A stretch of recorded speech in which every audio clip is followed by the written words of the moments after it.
Madam Principal, Ministry of Education officials, representatives from the TIA board, members of the San Juan Laventille Regional Corporation, teachers, administrators, auxiliary staff, members of the PTA, parents, guardians, specially invited guests. Assalamu alaikum wa rahmatullahi wa barakatuhu.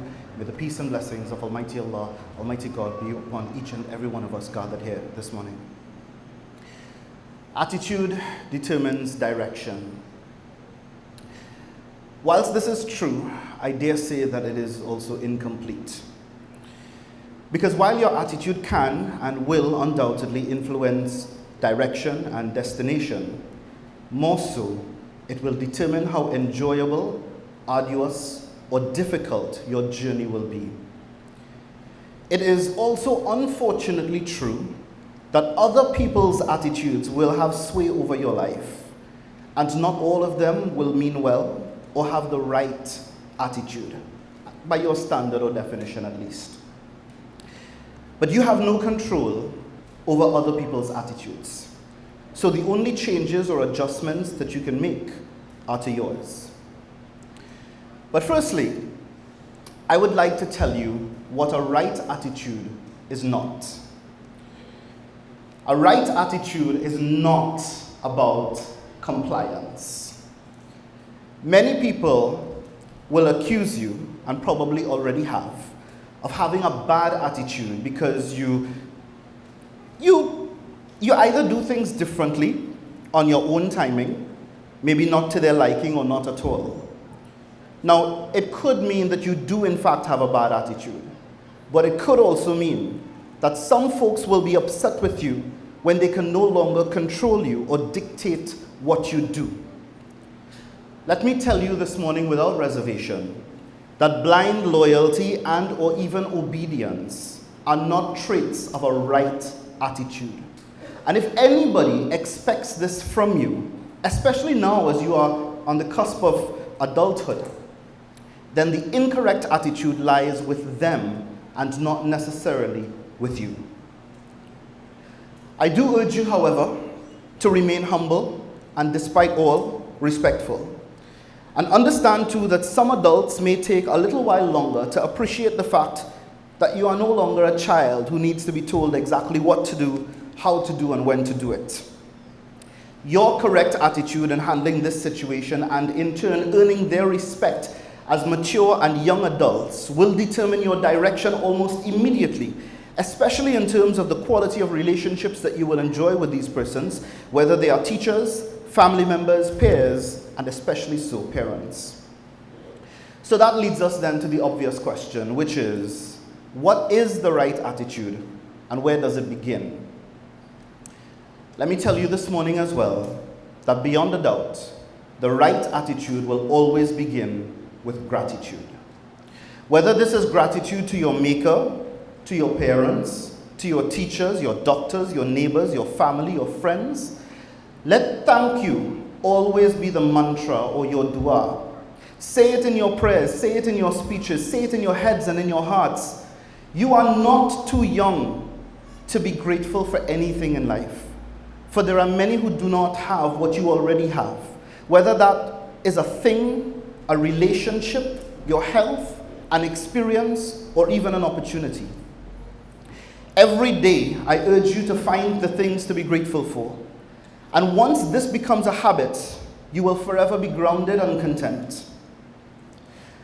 Students, graduates, today is your special day, and with the exception of our valedictorians a short while ago, I have to ask the rest of you, who have you thanked before you walked onto this stage to shine like the stars that you are today? Who enabled you to be here today? Who encouraged you? who helped you, who cheered you on, who cleaned your classrooms, who paid your way and who paved the way for you? And have you said thanks to them before you walked onto this stage this morning? And if not, why not? Young men and women of the graduating class of 2019, when you look beyond the gates of this school, what do you see? Opportunity? I hope so. More importantly, when you look into the mirror, whom and what do you see? These are supremely important questions because if you don't know your value, somebody is going to tell you your value. And it will always be less than you are worth or less than you are capable of. Listen, it is okay to feel a little weird or awkward. It is okay if you feel like you don't fit in. It is okay if you feel like most people, your parents, your family members, even your siblings, that they don't understand you. As long as this oddity that is you is the real you. No matter how quirky, how weird, how nerdy people think you are, if this is the real you, I want to tell you that the real you, this realness, this authenticity is where your value will be found. I want you to know that you are the greatest project that you will ever work on. So I urge you to take your time and create magic. Know that if you're not strong enough to break down the walls, you have to then be smart enough to work around them or to jump over them. Build someone up. Put their insecurities to sleep. Remind them, like you, that they too are worthy. Be a light in a too often dim world, because chances are that your intention from today heading onwards, and the word that your parents continue to drill into your heads, is that they want you to be a person of success. I, however, say to you this morning that the real purpose is to become a person of value, because a person of value will always supersede a person of success.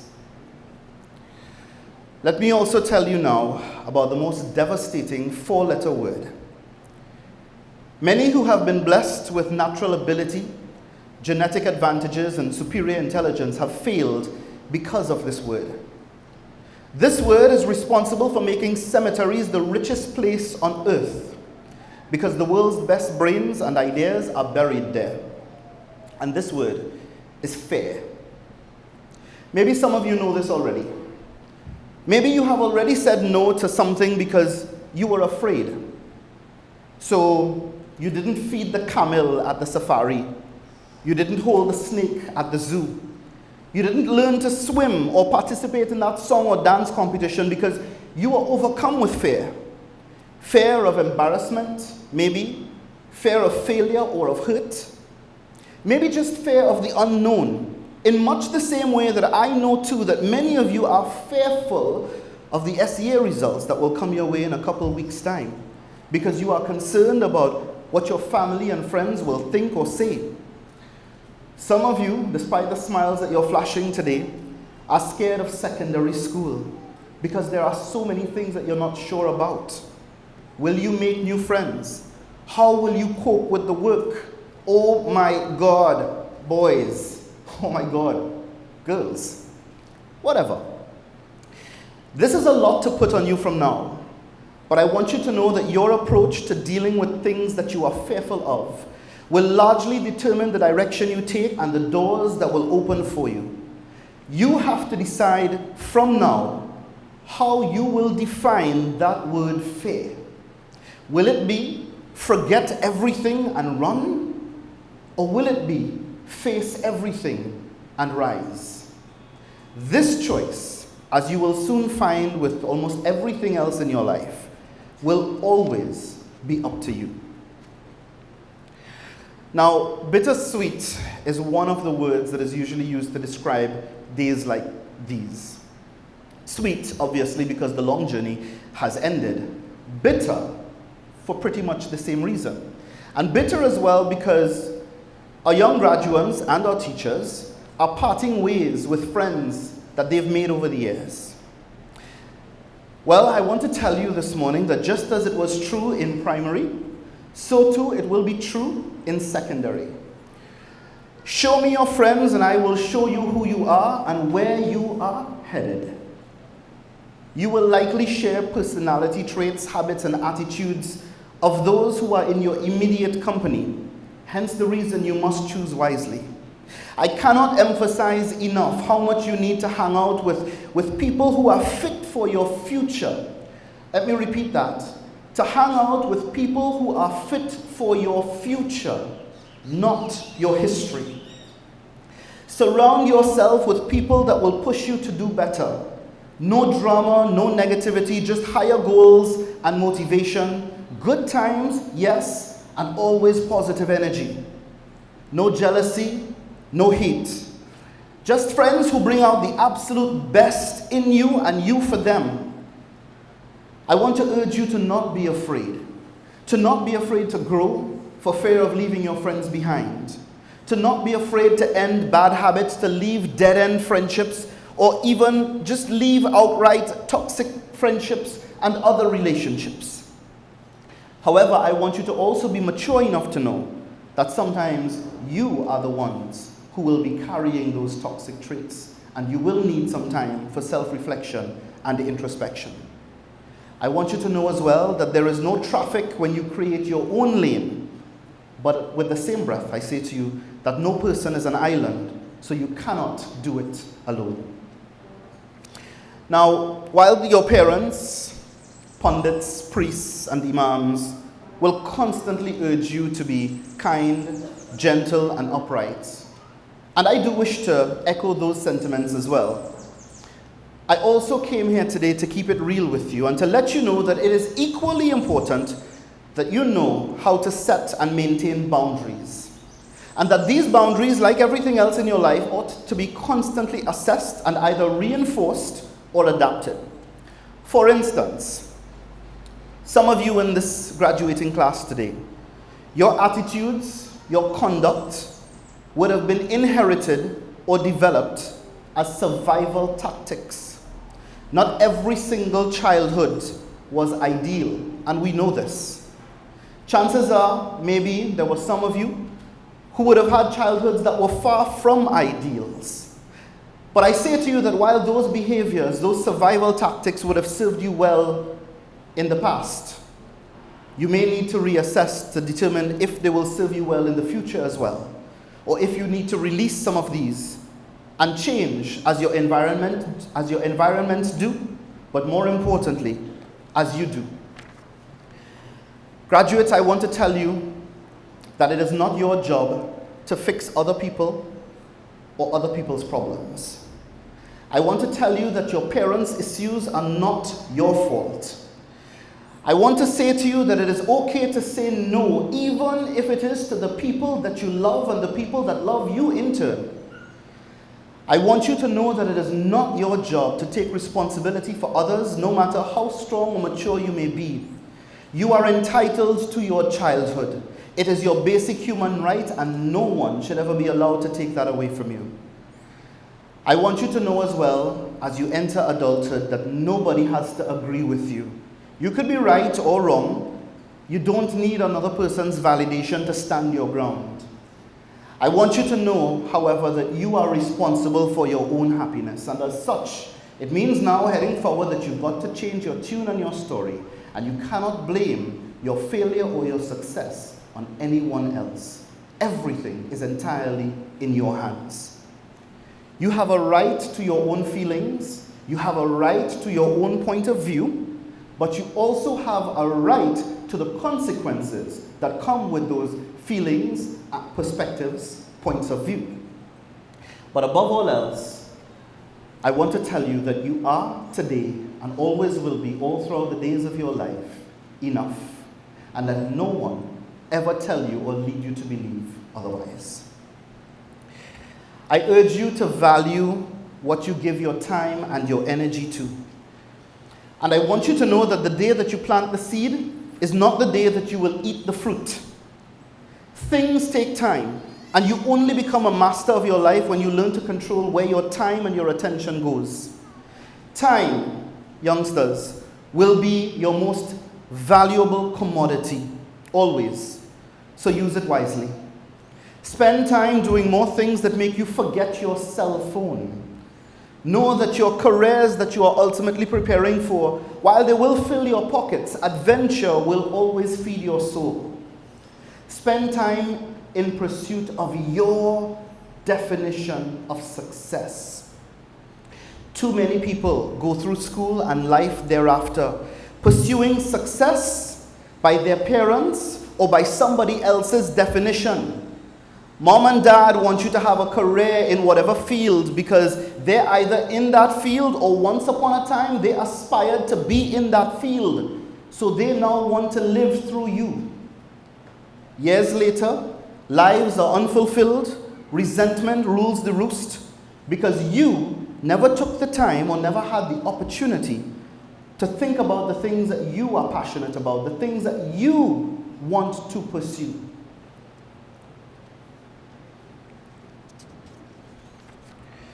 A good question to ask yourself, even now, is where and in what do you intend to invest your time? It is said that life's three best teachers are heartbreaks, empty pockets, and failures. Yet, while nobody who loves you will wish these things upon you, anyone who has lived will know that these things are inevitable. The universe will always conspire to teach us what is needed, and while the details will be unique to each of our unique circumstances, it is from these valleys that we will clearly be able to see the outline of the mountaintop. If you have been fed fairy tales of happy endings and happily ever afters, I want to ask you today, once and for all, to please disregard those stories. Treat them as the blatant lies that they are. Because the faster you accept that obstacles are the path, the faster that you accept that obstacles are the path, and they're not an inconvenience that pops up to block the path from time to time, the quicker you will prepare yourselves to face it and to overcome it. Your power will not be in attempting to control the things that happen. Your power will always be in how you respond to the obstacles that come your way. Now, there are so many other factors that can and will contribute to the attitude and outlook that will shape the world and the way that you see the world from this day onward. But I fear that in sharing more with you, that the essence of what has already been said may be lost. I also know that while you have paid me the courtesy of your very attentive ear, that you are eager for your goodie bags, for whatever treats that mom and dad have in store for you when this day is all done, and for that matter, for all of this to be done with finally. Before I close, however, graduates, on behalf of all of the adults in this room and around the world, I, however, must apologize. You see, graduates, you are about to view the world with naked eyes because you are about to transition, you've already started, from child to young adult. And I must apologize for what we have done with this world. Crime, poverty, global warming, pollution, corruption, moral decay, disease, not to mention, in our own local instance, our seemingly increasing racism, intolerance, indifference, and sometimes outright bigotry. So I stand before you today not from a position of moral or any sort of wise authority, but humbly so on behalf of all of the other adults, as a servant who is seeking a master's intercession. Why is that? Because we cannot solve the world's problems by using the same minds and the same people who have created these problems. We. And let it be known that we, collectively, are the ones who have created these problems. We have failed you. Whether we have failed you directly, passively, or sometimes with our inaction or our indifference toward doing anything of substance or anything positively to change the world or to create any sort of positive change for that matter. And until such time that this generation can change its thinking, we have to place our hope and our trust in you. You see, this message today is not a message for the future. It is a message for now, hence my apology. Why, however, should you care? In case you're wondering, I'll tell you. Because anything that you are interested in, any dream that you possibly have, is simply not going to happen if you cannot breathe the air and drink the water that we have polluted and left behind for you. We have not been able to change your parents' minds or the other adults in your family, but you can. You see, your attitude immediately to these and other issues will determine whether or not you will have the luxury of choosing a direction in which to travel. I do apologize sincerely for placing this burden on you, but I want you to know that it is necessary. And I regret to inform you that you cannot and should not follow our example. Just tune in to any newscast on any given day at any time, and you will know and understand why. Class of 2019, you are the best of all of us. You are the best of our genetics and the best of our ethics. You may be young, but I know that you are conscious and enlightened beyond your years. You are our hope. And I hope that if we do not let you lead, that you will seize it. Because all of this already belongs to you. We have merely been the guardians of it. You see, your attitude is everything. Your attitude, as you youngsters say, is life. And your attitude will give direction, not just to your lives, but to ours and to every other creature's life on this planet. This is the power and the responsibility that you wield.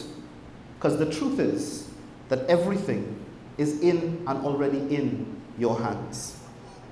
Congratulations, graduates, on your mile mark. But I urge you, I plead with you, I beg you, please don't take too long to celebrate, because you have a world that needs to be saved. Thank you, and Assalamu alaikum.